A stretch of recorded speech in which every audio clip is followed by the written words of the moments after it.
how to use Vinted app.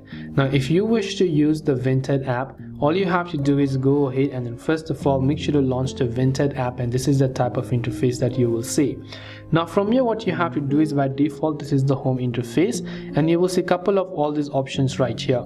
So first of all, if you want to buy a certain product, then you can tap on the buy now option, or before you try to confirm the buy with the correct price, you can go ahead and also try to make a bid or an offer to the seller, and then just give him your fare and then hit the send option, and then based on the proper execution of the price, you'll be able to get that product with yourself. You can come to the search icon to search for a custom item. You can also sell your own item by tapping the sell option and then adding your own items to the selling list. You can go to inbox to contact a certain seller or whatever else you're doing. You can also come to the profile icon to view your profile, your favorite items, your personalization, your balance, your existing orders, your donations, and so on.